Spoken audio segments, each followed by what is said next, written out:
the Intern Whisper. This show is all about the future of work and innovation, and also sharing a weekly Intern Whisper tip of the week. So this one is the gift of being flexible. If you can teach that to your interns, that would be, and your people, that would be the best thing that you can do, because flexibility is a gift that means that, okay, well, if we can't make this deadline, what is our next drop dead deadline, And maybe you can be able to also point out that flexibility comes with, you can extend it to expectations, to deadlines, to communication. It's a very, very critical skill to have, and something that people will thank you for. All right, so today's guest is Alex Teal. He is one of our editing people that has, I hesitate to say intern. To me, he's kind of graduated past that now, because he's hung in there with us, done a great job on these podcasts. So thank you, Alex. Thank you for the compliment. I appreciate it. You're welcome. And he was showing us earlier our employer, they are what I learned stories. I call them that. That's what they're rather called. Than Yeah. a round table. I know that's what Landon calls them. Anyway. So I do want to give a little shout out to Landon also. So Landon did our headshots, and you'll see those more than likely on this show when Alex is sharing them, and also when Becca shares them as social feeds. So today's guest, like I said, is Alex Teal. He's here from Valencia College. So Alex, tell us 5 words about you and why. Okay. Well, it's funny because you asked me the same question when I first got introduced to you, and that's the kind of how my best way to put it is like kind of understand myself a little better. So the first word I would use is creative. I'm always on the hunt trying to create new things. So I'm always trying to make something or just kind of film something or edit. So I'm always trying to do that. Another one I would use is, my friends more describe me more than anyone else, is stubborn. If I have my way for something, I'm very like, I got to get it done this way. No other way can be possible. But I am kind of willing to be like, if they sit me down and be like, okay, we need to do it this way instead of this, to kind of save time or to save management. Remember that word I just mentioned, flexibility? Oh, trust me, it's something I'm trying to make a film has taught me a lot of steps like that. Another word I would use is busy. Like working with me, you notice how like I've always have like a week or two, or I'm just kind of going every day, bam, bam, bam, bam, bam, bam, bam, bam, bam. And I barely get time to rest. But when I do rest, I never get like to calm down. I'm usually just going to something else. You're something else. On adrenaline and Red Bull. Oh, trust me, it's always like that. Yeah. It's funny because you mentioned Landon earlier, and I kind of talked to him about it. And the one thing he asked me was, once you're done with a project, what do you do after that? Do you relax? I'm like, no, I just keep going to the next project. Yeah. I just never calm down with that. 2 more words would be, I consider myself a funny guy. So when I'm around people, I try to make jokes and try to make a light conversation. I kind of like to keep the mood light and just kind of have a good time with people. And for the last one, I say dedicated. That's just for myself. I like to keep myself on point with stuff and try to get done at a certain time, trying to get stuff done right. I don't like wasting time. Time is the biggest thing for me. No, there is no do-over with time. Right. We think there is, but many times there's only, we don't remember this, there's 24 hours in a day, right? Mm-hmm. You can only do so much. And after that, you're gonna collapse. Time is special. And I have friends who just aren't the best with time. And I'm very like, if we set 10 o'clock, we got to be at 10 o'clock. Mm-hmm. And sometimes they would be pushed back to 11, 12, and I get antsy. So when I say stubborn, like all those things mix make me who I am. But I don't know if that's stubborn to me. It's just being respectful of time and being somebody that's got standards. Yeah. Yeah. I would describe you as somebody that has standards about how you like to work, how you want to portray your work that you're producing, as well as yourself. Oh, 100%. Yeah. I always want to push myself. That's the one thing I told Landon is like, driven. That's the word. Very driven. Yes. Yeah. I would totally agree with you on that one.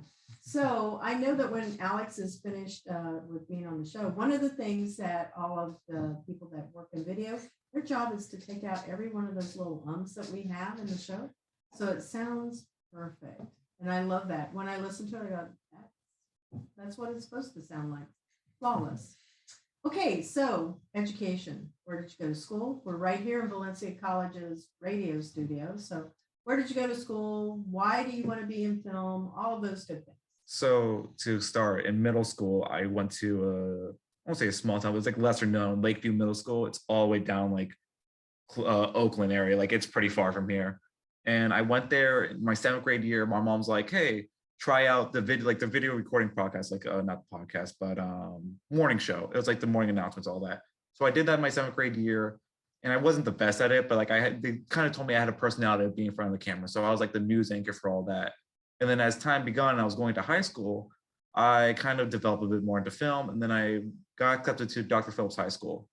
And then from there, they have a VPA magnet, which is supposed to like focus in on specific arts.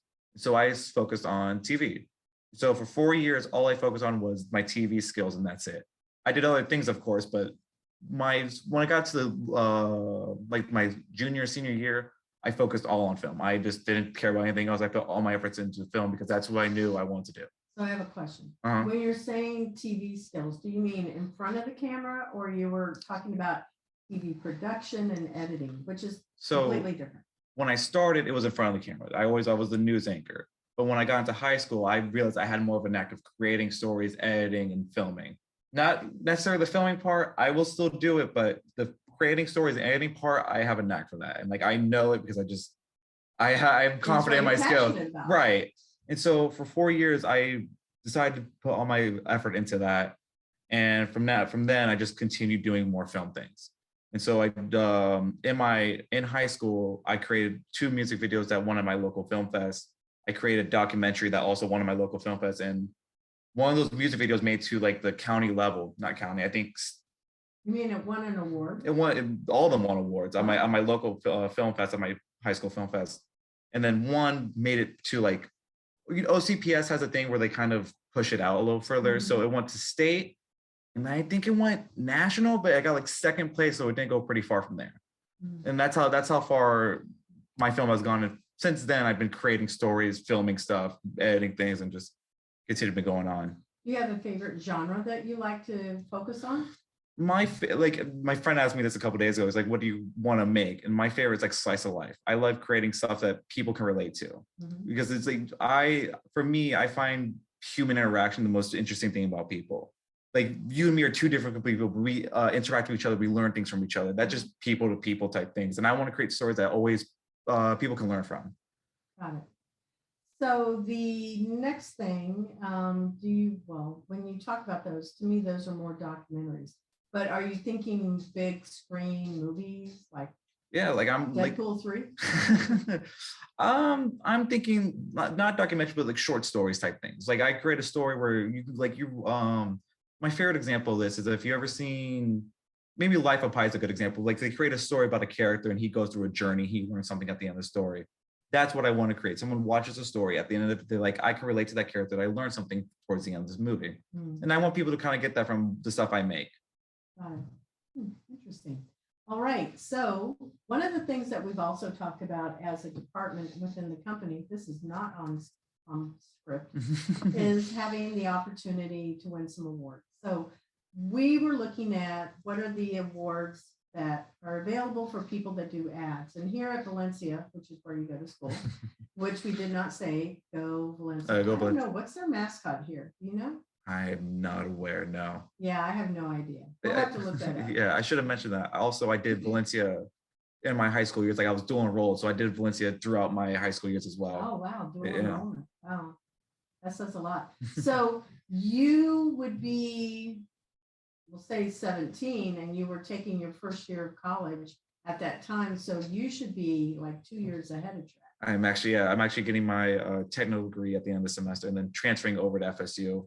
In the spring. FSU, not UCF? Yeah, FSU. Oh, okay. You're all good. Yeah, okay. Well, FSU is a really good school too. I did go to school there also. I did not graduate. My first 2 years were University of Florida. I transferred to FSU, spent too much time with an ex-boyfriend, and flunked out, got sent home. So, then I was paying my own way through college is what my parents reminded me of. Instead of them being so generous with their money as they were, I have a completely different attitude of it. Side story. So going to FSU, they have a good film program there? The most schools I've been to, they have kind of programs to set in the film program. And I went over there like a couple months right before COVID. It's right before the lockdown and everything else. And I went to go view their film program, and they dedicate themselves, like they have camp, like dorms right next to the film program. They have their own locker space. They have their own green screen room. Like they dedicate themselves on their film program. And then most of the people who graduate from FSU from the film program have made kind of big motion pictures. If I knew some, I would name them off the top of my head, but it's been a while. Yeah, that's okay. You might want to edit that part out. Okay, got it. All right. So you're going to go to FSU, and then is this a business that you're going to start yourself? Or are you wanting to go someplace else? Go to California, New York? My big plan type thing is to kind of make a name for myself. If I can make it to Los Angeles, or if I can make it to New York, I would. But with everything I'm trying to do, I'm just trying to make a local level, be like, hey, trying to build a resume, sort of say. So I'm trying to make films here to kind of build like, hey, look at my repertoire of stuff I made. And so you can look on YouTube and be like, oh, look, he made this, this, this, and this. And see like, oh, I want to judge what he made from there. And so from there, I kind of want to keep building a repertoire, of like good stuff that people can relate to. And then my name gets good, like my name kind of grows in the sense from there. All right. You have a plan. That's great. A lot of times people haven't thought through their go-to-market strategy for themselves, so to speak. And it looks like you've really got a good plan there. All right, very good. Keep connecting with people on LinkedIn is what I would suggest. And go to some of these industry events. Do you know any of your industry events that are for the local? Like it's usually film fest that like they have local film fests here, but like to get into them, it's kind of a harder thing to do. You've heard of Enzion, right? No, I have not. What is that? Oh, okay. Enzian. Enzion is a indie movie house that's over in the Maitland area, and they do film festivals every year. I have volunteered at them. You can meet all kinds of people. Wow. So look up the Enzion Film Festival. They do social injustice ones.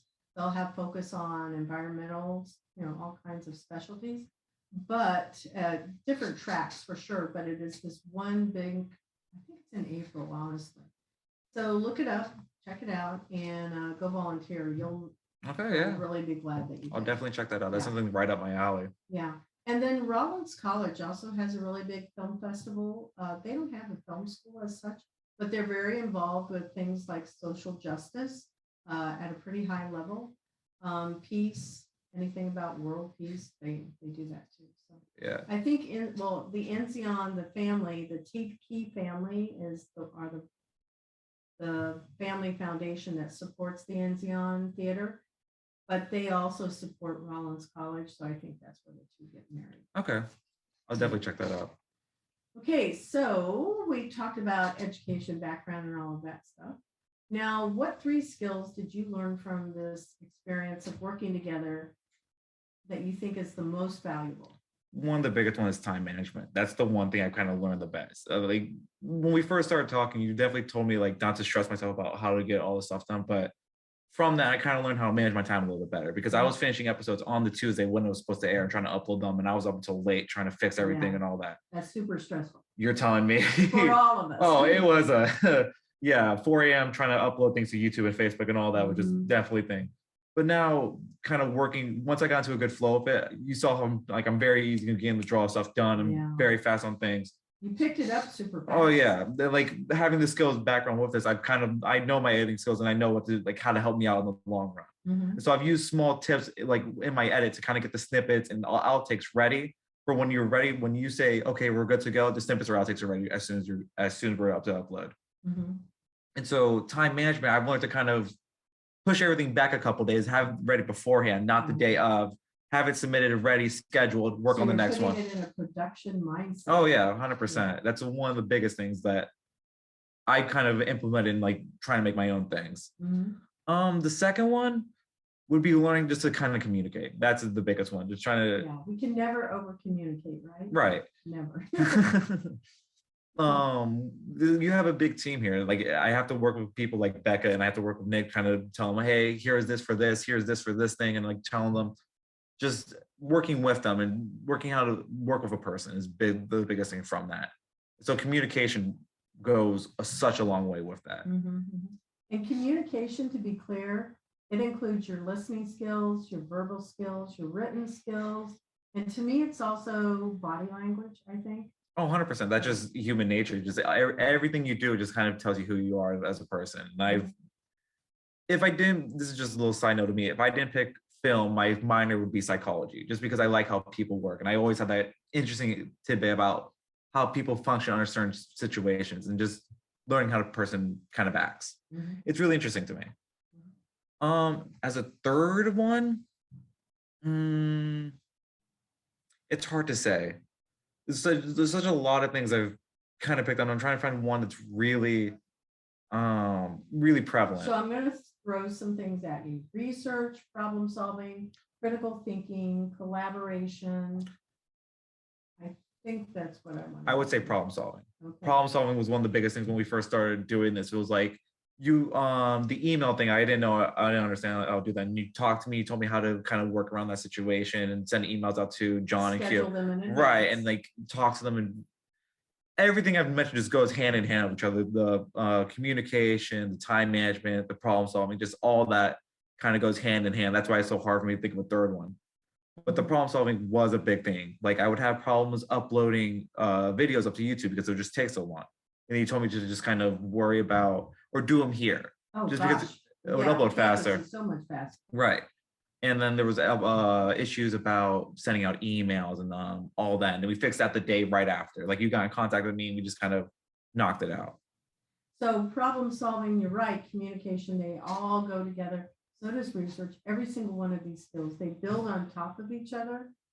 I would never, I don't know, if I have to pick just one that I think is the most important one, I'll pick communication, because communication is the one that gives the most grace and mercy and forgiveness, if that's the order that it's going to go in for somebody doing something or not doing something. And doing something, I mean, like they did it wrong, or not doing something because they didn't understand. Right. And there's like you said earlier, there's never too much communication. Like No. just talking to a person, that's always growth. You can always learn from that and always kind of improve yourself. I think that the thing that I would say that is super important that I think I'm guilty of, I think you are, and I think a couple of other people are, well, actually everyone. Our world moves so fast, and people don't take the time to read really what it is that's being said. They skim, and then they're missing things. They miss either a key word or they're missing whatever the context was.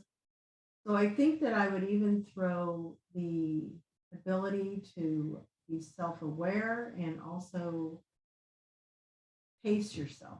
I know one of the things that you and I did is I said, okay, look at my calendar, look at how I schedule everything. Did you find using the calendar an effective way of managing your time? Oh, 100%. Now I kind of like know what I have each kind of day. And because you can look at it and go, okay, did you color code it too? Not color code, it's more just I want to see it and it's like, okay, it's there, I got it, I'm good.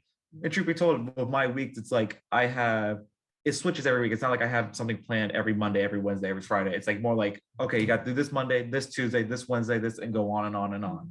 And have a day of rest is just hard to do.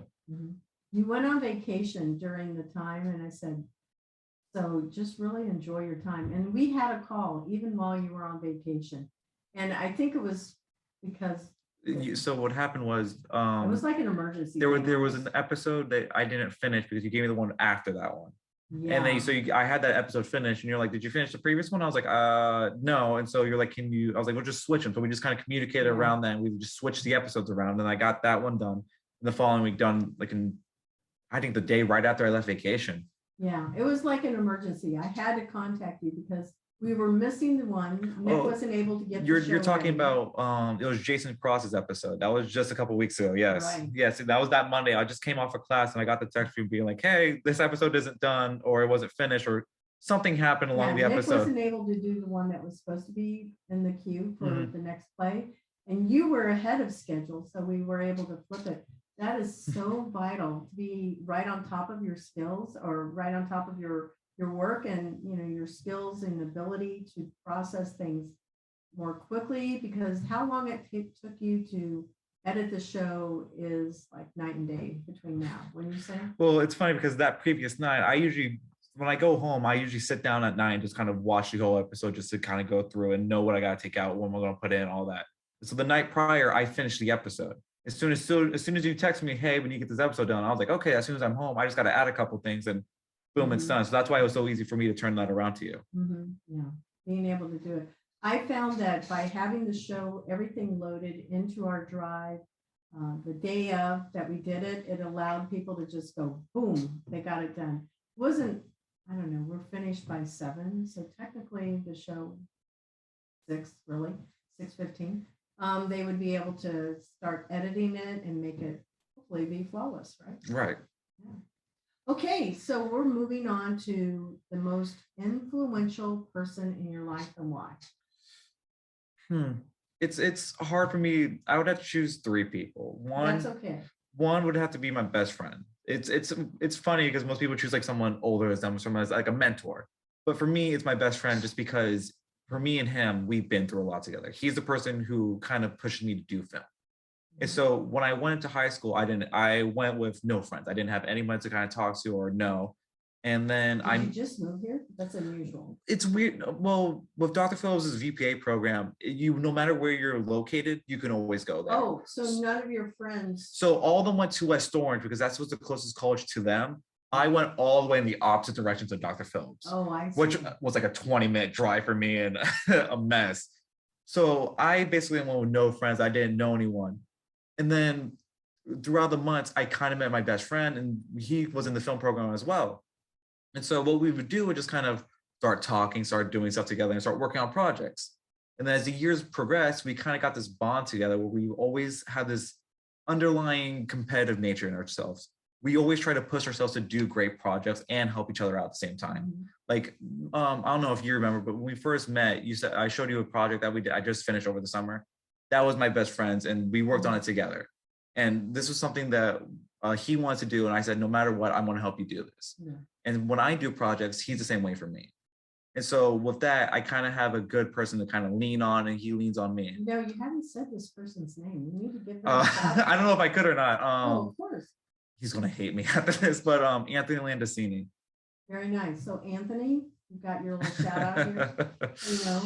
2-minute moment of fame. Yeah. So he on like a little plug for him, but he's a great filmmaker and he's a great person. Like he's on a go place, and I really believe in him and he believes in me. So I believe that both of us are going to grow great places. Cool. Another one I would choose is my film teacher. A lot of people who I've kind of leaned on are people I've chosen film because that's where I learned most of my kind of skills in life. With my film teacher, he's the one who kind of pushed me to do great things. Okay, we need a name. Funny enough, he was working here last semester. His name was Robert Jagier. Okay, so I do not know that instructor. He teaches in the video film department. So I didn't know that until my junior year.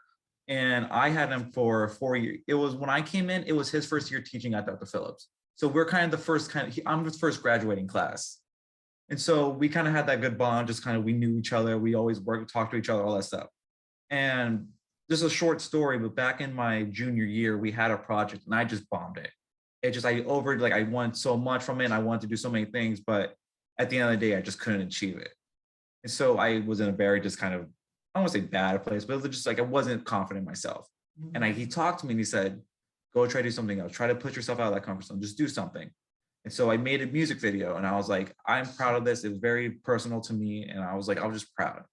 And that year, that was my first win in that local film fest. And that's the film that kind of went on to national, I think it's national level. Mm. So those two people kind of really shaped who I am and why I chose this career so much. And then for my third, I would choose my family. My family supports me no matter what. And like, I wouldn't say names because I don't want to be like, oh, this is more than my whole family supports me. Mm-hmm. And they all help me in their own certain ways and they'll be here forever if I gave them all shouts individually. Well, you can, start with just parents and siblings, but do you have, how many brothers and sisters? I have one brother. Okay. And are you older? Or I'm the oldest. We have a 6-year difference between the both of us. Okay, that's significant. And we are completely polar opposites. It's like yin and yang at that one. But I love them all the same, and they all kind of help me. They've all pushed me with this career. They've all pushed me with the choices I make. I wouldn't be here without them. They all know that, even though we don't say it, underlying we all know that we all push each other. Mm-hmm. Is he in middle school? He is in middle school. Okay. Well, does he like film also? So funny little story. A couple weeks ago, he had like a Hispanic cultural night, and my old film teacher was there at the film play at the place filming. And he came up to my brother. He's like, "Do you like film?" And my brother just goes, "No," and walks away. So I'm kind of like the black sheep of my family. Everyone else is more like hands-on type of stuff. I'm the one who's more creative of just what I'm doing. Well, I think video is very hands-on. Video and film. Well, like creating stuff. They're more kind of like, my dad's a mechanic and like my mom's a social worker. So they both have different jobs. And I'm just like that black sheep down the middle who just like, oh, film is the one I want to do. Yeah. I don't think you're yeah. I don't think your family would call you that either. No, I don't think they would. Right. That's good though. So the things that you're most proud of, you said you've already talked about some really cool things that you are. The thing I'm most proud of is, I don't know if I could show it, but the music video I made my junior year. It was a music video by the song by Kid Cudi. It was called Pursuit of Happiness. And I was just in a bad place and all that. And I put all that into film. And with that, I kind of learned to put all my pent up emotions or what I feel into film and express myself through that way. And so I made this music video. It was like 3 minutes and like 50 seconds. And I took 6 months to make that. And that means the world to me. So tell me about this 3-minute film. So I'll just give a basic rundown. So so basically what it's about is just people going through hard times. Life is just tough. And we all know that we all go through our type of like stress, anxiety, depression, all that. And in high school, that's just amplified. You're trying to figure yourself out. Mm-hmm. And during that time, I was trying to figure myself out and who I was. And so my way of representing that was using sandbags, filling them up with rocks and tying them down to the person like weight, just using doubt, anxiety, fear.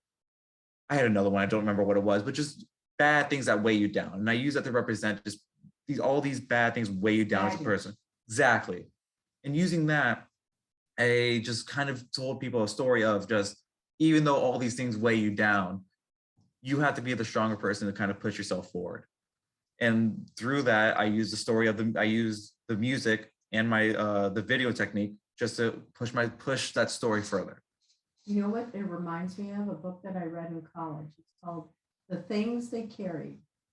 And it's little vignettes, little short stories of different people, those that are serving all together in a platoon. And it's, like I said, it's just a collection of them. And it talks about how much something weighs, like how much does the helmet weigh? How much does the rifle weigh? How much do the boots weigh? Because they have to carry those things. But then there's also this priceless picture of somebody in their wallet. Those are the things that they carry, the dog tags. Anyway, when you were mentioning that, I was going, that sounds like that because it's a lot of weight. And no one knows how much that means to you. No one knows. Exactly. Like a lot of people kind of carry that on their shoulders without talking to people. Mm-hmm. And that's a tough thing that just people go through. People just don't know how to express themselves. And so like myself, I didn't know how to express myself without using film. Mm-hmm. And so that was my big hurrah, trying to put myself out there, trying to tell people it's going to be okay at the end of the day. That is very, very true. I would recommend that you read that story. It's honestly, you'll probably have it done in about maybe an hour, maybe less. It's very, very short. It's by, let's see, I'm just Googled the name one more time here. Tim O'Brien, Brien, O'Brien, that way. Really, really powerful book. I mean, it still leaves an impact on me. And it's been, a good 20-something years since I've been in college. So, yeah, I would recommend that one for anybody to read. It just helps you get more centered. I like this idea. So what I'd like you to do, this is a special request, is to put your video, is it just music or is there any audio? It's a music video. So it's like, I'll give you. Right. And if people really want to see it with the music, it's just pull up the song Pursuit of Happiness by Kid Cudi and then just kind of play the video after it. I'll put it at the end of this video just for they can see at the end of this, and I'll put it on the YouTube. Is that okay? Yeah, I definitely would like that. But remember, we have a lot of people that listen to the show. Mm-hmm. And so what they would be hearing is the music. And that's why I'm saying use our music because that's fine. Yeah, okay. it's That's royalty totally okay. free. And then we just need to announce who the artist is that you're selecting. I'm not sure which music you I think can, I would be can kind of, best. I think I might use Eli's. I think that, Eli, I think that one might be the best. Eli Sutton. Yeah. Elijah. Elijah's Yeah. son. Yeah, I think his kind of would fit the best mood for that. Okay, well, yeah, just make sure that if you choose to redo that video, just give Elijah. Of course, yeah. I don't. That's the one thing I've kind of learned. Just don't cut off people with credit. This is a hardworking business. Just what we like with this podcast or just doing a video film. A lot of people go into this, working on this, and a lot of people don't understand that. Yeah, this is a lot of work, and it definitely takes a lot of work.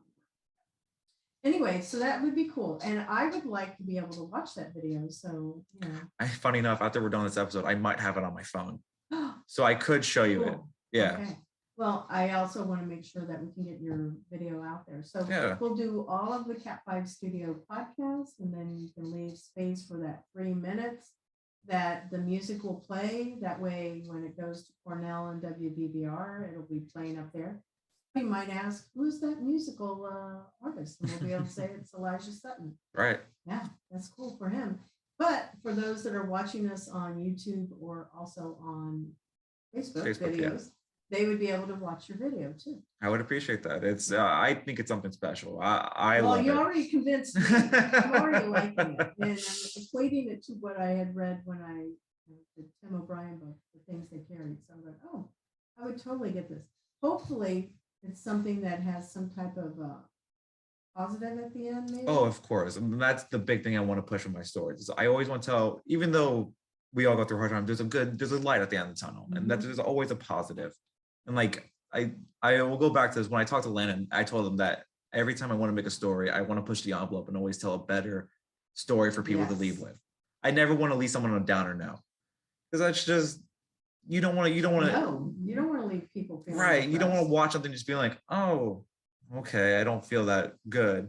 Yeah. You want to leave someone be like, there is hope. There is something better at the end of the tunnel. Saving Private Ryan. Oh my goodness, that's like so sad. The first 12 minutes of that movie, so intense. Oh yeah, it's that I just a little small tangent, but I think that's the power of movies and film. Just you can tell such an amazing story and get people's heart wrenches, not heart wrenches, but just get at people's hearts. And then at the end of the story, you can always leave them in a better place. I agree. All right. Does life exist on planets? You know how I like this question a lot. I'm afraid you're going to talk about Men in Black afterwards. No, that's a good one. But so what do you think? If it's out there, it's so far out there. It's got to be like light years out there. I don't think it's anywhere close by. I think it's in a different part, like a different galaxy or something like that. Something that we don't even know about yet. I don't know. I really think I think that there's probably really aliens that are, and I don't mean from other countries. Right. I believe that they're probably here. And they're friendly. Maybe so. But who knows? You know, I do love Men in Black. I watched the movie. It was on, I think it was on Peacock. It's on that station. I watched all. They're great. I went to Chicago one day and I sat down and watched the Men in Black movie, and I was like, this is just fantastic. Like, another thing would just how creative people are. People just come up with something, just make like The Matrix. Oh, good movie too. Yeah. I watched The Blues Brothers. Oh my God, the music was so good. Oh, that's such a classic movie. I don't even think you know that movie. I've heard of it. Yeah, you should watch it if you really like a lot of music. It's very, very good. Okay, so Lonnie Snyder, you picked 4 of our guests. Why did you pick Lonnie Snyder as one of the most memorable 2021 guests that we've had? Lonnie was my favorite story. At the end of the day, I really relate to Lonnie's side of the story. It was just something about him talking about his kid and how he adopted kids and how he works with the Special Olympics resonated with me. That's just something you don't hear about every day. That's just something, it goes under the radar, to put it lightly. Like, not a lot of people know about the Special Olympics, and put that word out there. Just, it's something else.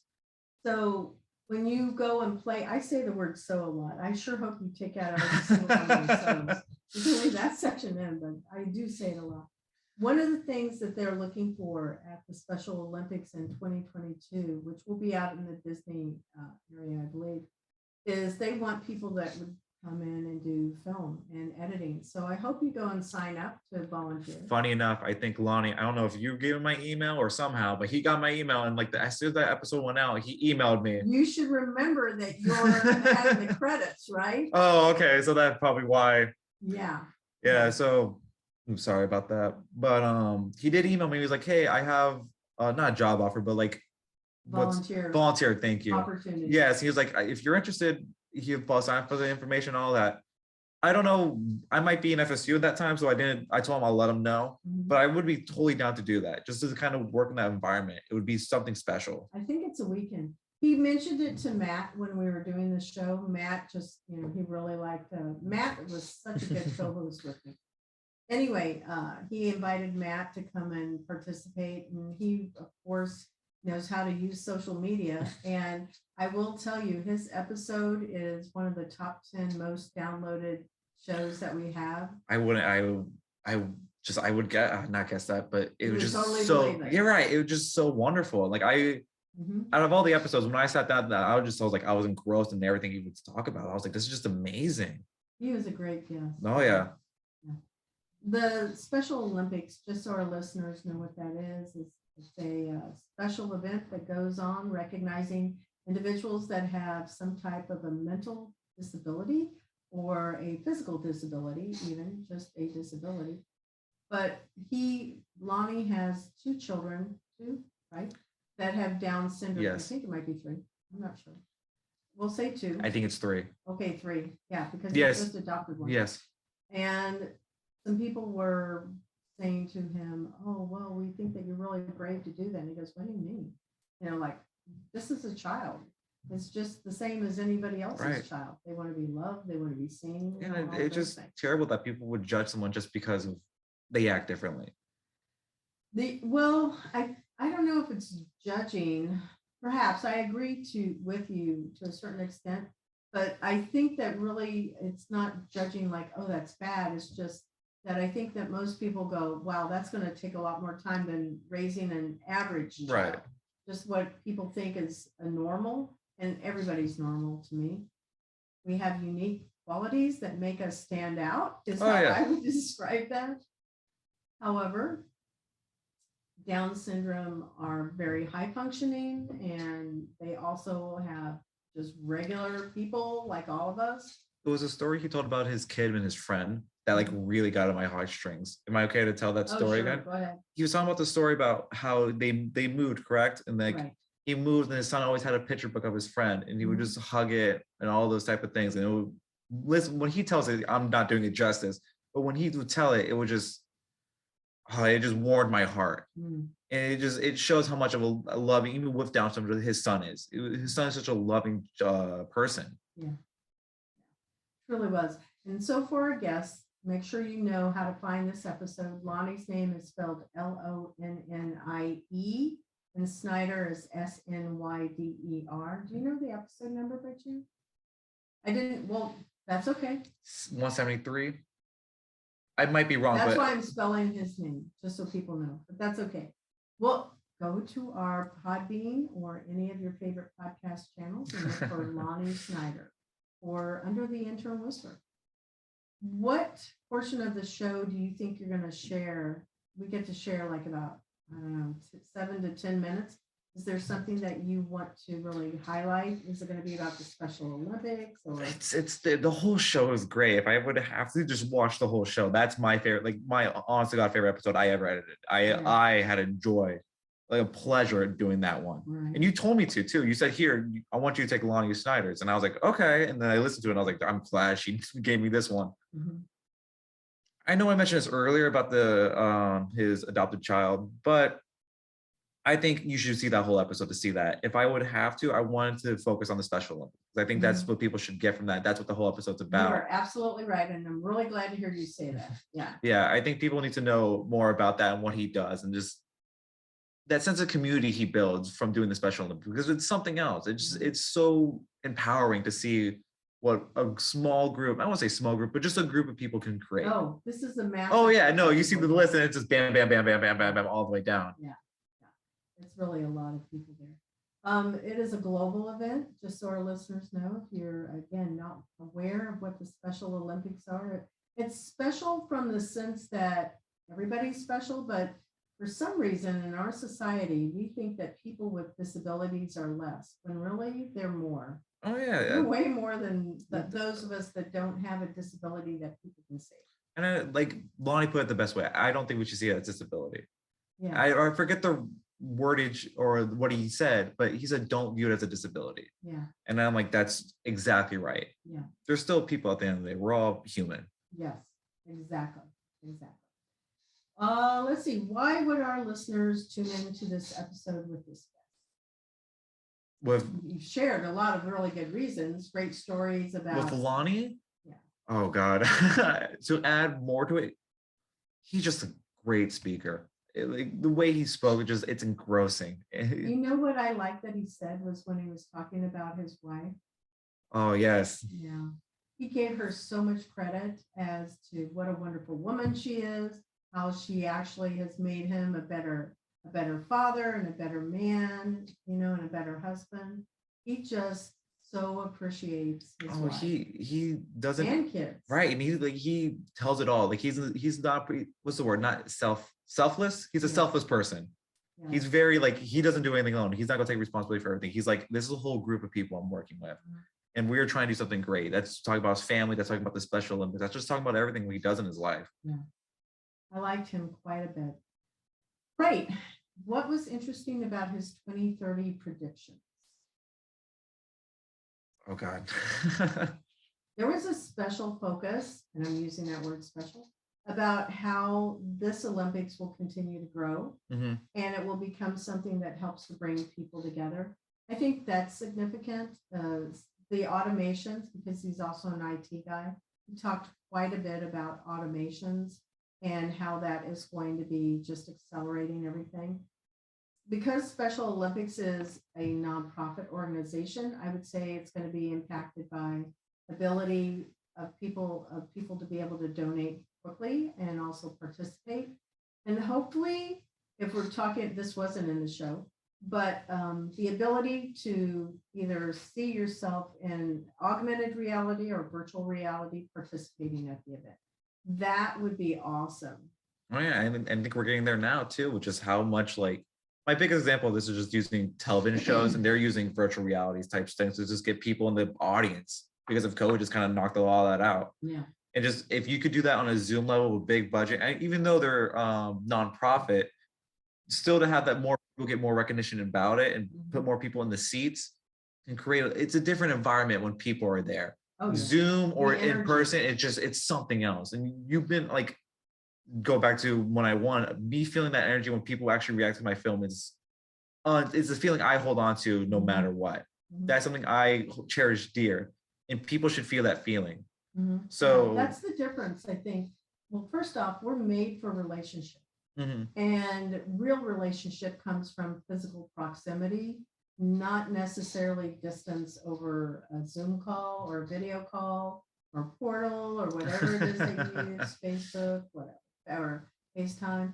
Anyway, all of these things are ways that we can find bridges to what is the real relationship. But I think that the real relationship is always based on proximity, being together, being around each other. There's nothing better than being in a person and in a room of a person. You get to learn more about them than just being on a FaceTime or being on a call. Yeah. Virtual reality, while it's really good, it will not be so good that it replaces experiencing something from the human side. Right. And it's just something else. Like I can't even put into words how just people connecting is just a special experience.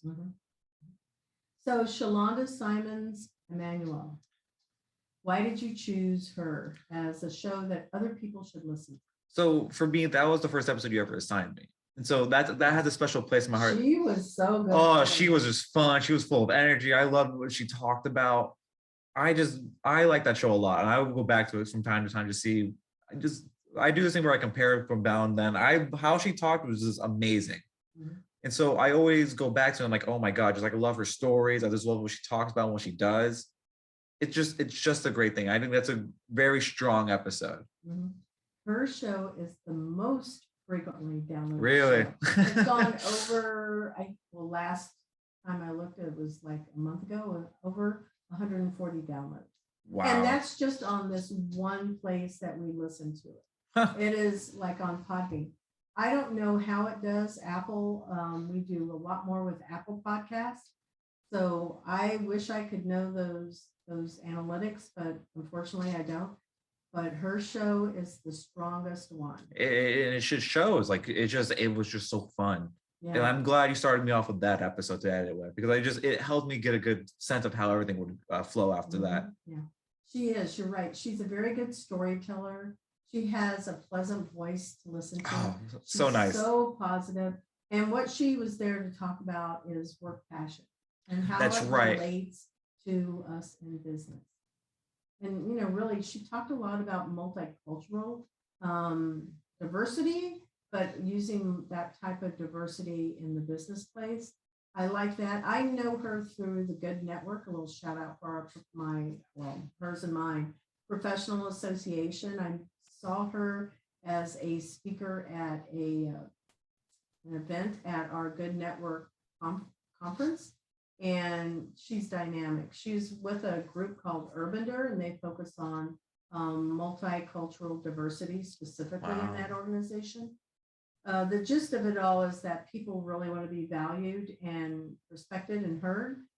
And I understand that, but I look at it from a 3-year-old. You heard me talk about this. You just talked about on the Kent and Randy podcast, I guess. 3-year-olds, every 3-year-old, they go, "Oh, you're here." Like, you know, I show up on Saturday and my little 3-year-old, one is named Canyon, and then the other one name is Joshua, and then we have some other ones. But those 2 little boys, they run right, "Yes, Bella, you're here." And, you know, I just sit there and I go, gosh, they make me feel good. I always want to make sure I'm making them feel good. You know, they're not crying or going, "No, I want to stay with my mom." No, they're secure, they're happy, they come here to learn. That's really sweet. And I think that's how, to me, we should behave towards one another in the workplace. Oh, 100%. Just treat people with respect is my biggest thing. Like, I never, even though I take a lot of roles when it comes to filming and stuff, I never want to yell at a person and be like, "You're doing bad." That just negative energy in the workplace, and no one needs that ever. No. It's just bad. You go home, that sits on you, and then just dog piles and builds up. So does. Mm-hmm. Well, we're going to take a moment and acknowledge our sponsor, Cat 5 Studios. The Intern Whisperer is brought to you by Cat 5 Studios, who help you create games and videos for your training and marketing needs that are out of this world. Visit Cat 5 Studios for more information to learn how Cat 5 Studios can help your business. Thank you, Cat 5 Studios. Okay, so we're back to our show. In this second half of the show, we're going to be hearing about the other 2 guests that Alex has picked that he wants to spotlight, as well as some mentoring advice that he's going to pass on to everyone else. Jason Krauss. Love this episode. I just did that one. I believe that was the episode that I had to fix the last minute. So that was the episode I put together, and I loved his story. He was talking about, he wrote a book, I believe, right? Was that what his thing? He talked about how that process is. It was the steps he took to get to that. And for me, I want to be a screenwriter, so telling stories. So just seeing his process of how he did that, I could relate to a lot. And I think a lot of people could relate to, because he told a story throughout it, and like he tells us his process of what he did to get there. And I believe, was it a TED talk, or was it it was a meeting he went to? You remember the name of it? No. But he said he was a part of a program that he was a part of, and that's like kind of helped him kind of. It was his school. Was it his school? Okay, it might have been his school, but he did it in 6 months, which is unordinary. It was like, oh wow. And he tells us what he does for that. It was school. Right. And it's just interesting just to see from a writer standpoint, making something in 6 months. So what portion of that show, I didn't ask you about Xaulanda's, but what portion of that show do you think that you're going to pick to pull in there? I think I'm going to pick the part. With all these, check out the whole episode. I don't think like you're going to miss anything, but the part that I think was most important, him talking about the book, it's the first, I believe I'm saying this right, the first 10 to 15 minutes, you guys start talking about making a book and the process about it. Right. And then from there, it just still keeps on going, and it's still a great show after that point. So I would say I would choose that point and put that as probably one of the best the best part of that show. Mhm. The whole thing's great. Don't get me wrong, but Yeah. that part's pretty good. What's super cool is that Jason is an investor. He invests in startups. And how I met him was through, not directly through him, it was Steve that I met, but through Female Founders Pitch session that's on Clubhouse. Steve is somebody that is one of the guys that works with Jason. And Steve said, oh, we want you to come and be a part of the Prepare for VC. And that's one of the companies that he owns, but he also will invest in startups. And when I got the invite, that's really where I got to meet Jason. I said, Jason, would you come on and be a guest on our show? I actually was looking at something on his social feed again that he put out. And I went, gosh, I got to bring him back so he can just talk about investing and what people need to know from the investor's point of view. If you're going to go and ask them to invest in your company, like from that perspective, but he also understands it from a different place as the person that's asking for the money. So there's two sides that I think he can really give quite a bit of context. And that's an interesting point that a lot of people need to know. Like everything's a two-sided of a coin. So knowing both sides of what goes on in the industry and how people would ask about that, knowing both sides and how to communicate that, if someone can learn from that, is a great skill to have. Let's see.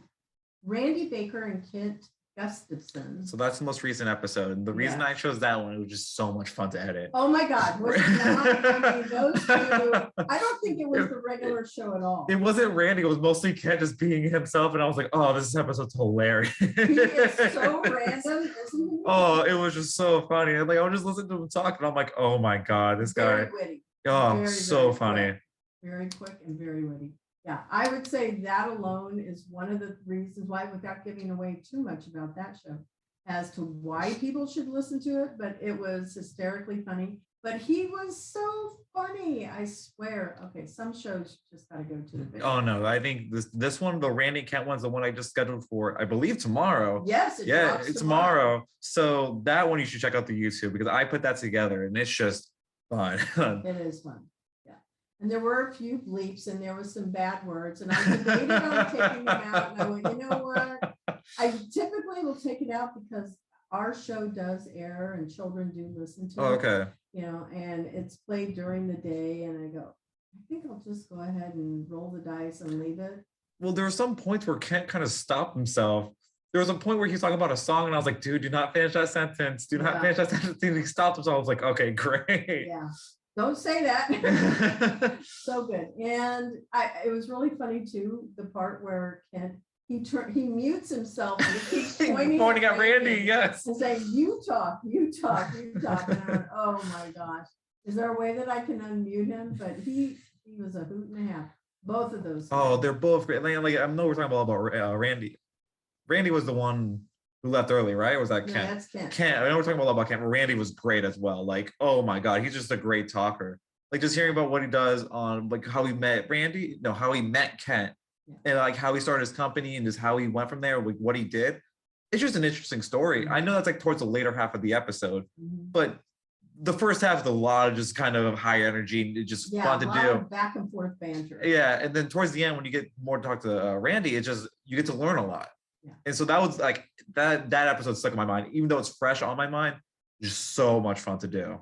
Yeah, it's really hard to pick a specific spot. I'm going to be very interested in seeing what you pick from that one. Just what I would ask is make it a balance between the two. I know that Kent was 90% of the episode. Yeah, he was a lot, but he had very quick, like I said, very quick, very witty, very smart comments to come back with. And Randy is somebody that is a voice of reason and wisdom. It's funny because those are the two people I wouldn't see together working on something, right? But then you see them together and like, oh my God. It's like, I'm glad I'm glad two different people work together. So they learn off each other and you can see a bit of Randy and Kent and a bit of Kent and Randy. Like from watching it, I was like, oh, I can see a bit of mannerisms he picked up from that, a bit of mannerisms he picked up from him. And it's just fun. I will tell you that I found this one picture of Kent and I thought it was Randy. I thought it was a picture of Randy. Turns out it was a picture of him and his dad. And I said, oh, well, take that one off. We're not using that one because, you know, his dad wasn't the guest on the show. But what was funny to me is that picture of his dad resembled Randy. Really? And so I thought, oh, I wonder if that's part of the That's unique. Yeah, probably part of the so. attraction in that particular partnership and business relationship that the guys have, because they were definitely in sync with each other, like what I think family would be like. Oh, 100%. It was very much like, like you said, Randy's the voice of reason in that. Mhm. And Ken would just go off and Randy would be like, we got to be serious for a We have moment. to do this. Yeah. Stop. And then Randy would have calmed down for a bit, and then Ken would go off for a bit, and then Randy would go, and then just the cycle would go, and then it was just a lot of great things in that episode. So funny, so funny. All right, so over here, we're coming to the end of the show. It's so hard to believe. What is the best mentoring advice that you would share with our listeners? Not somebody else's advice, but your own advice. My best advice is to stay true to yourself. That's just in life and just work way. Just always do something that you want to do for yourself. Don't do things for other people because you don't have a goal or anything like that, but do things that push yourself to do better.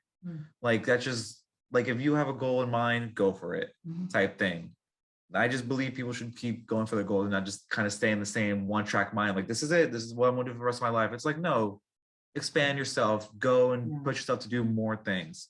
I will tell you, this is totally off topic, but you mentioned that you went to Lakeview Middle. It was so funny. As soon as you said that, that is the name of a school that was in Stanford. And that is where I taught 7th grade. And I went, really? Were you talking about? But no, it's No, a completely different school. Anyway, I don't know why it just popped into my head. I just wanted to make sure that I shared that. All right, so how can our listeners contact you? What social channels are you active on? LinkedIn? Do you have a website with your portfolio? So my best way to reach me is to like actually reach me would be Instagram, just because I check it the most often. I'm on it the most constantly. So I know I will put it, but you do Instagram videos also? For what we released, I think I showed you the first video I made with my friend. We put that on Instagram video, and the one I'm working on now, hopefully I can put on Instagram video. That's a lot of moving parts I got to work with after this. But Instagram is my best way to reach me because I'll constantly check that, and I'm free to do projects, stuff like that. My email is a good way to reach me. I'll check that a lot. Be careful if you give out your email, because you can get a lot of spam. So okay. Yeah. Well, and then another good way is probably LinkedIn. And then there's a YouTube channel I'll link with all the work I've done and my friend has done. We kind of have like a little group together where we put videos out. Kind of a production company. Right, exactly. We technically we have one thing out and a couple things we worked in the past, but it is a production company. A partnership. Right, exactly. Well, that is very, very good. All right, so here we are at the end of our show. And I want to say thank you to our sponsor, Cat 5 Studios, our production team, Becca Coffee, associate producer intern, video and audio editing, Steve Neese, Ayana Sanders, our interns, Nick Morales and Alex Teal, music by Dave Francis, Sophie Lloyd, Charles Fleming, and Elijah Sutton, and sound effects, Matt Miller, Miguel Simca, and Dave Francis. Visit employers, the number 4, change at www.e4c.tech to learn how you can create real diversity and inclusion culture while skilling your people for the future. Thank you for listening to the Intern Whisper, and you can find us on your favorite podcast channel.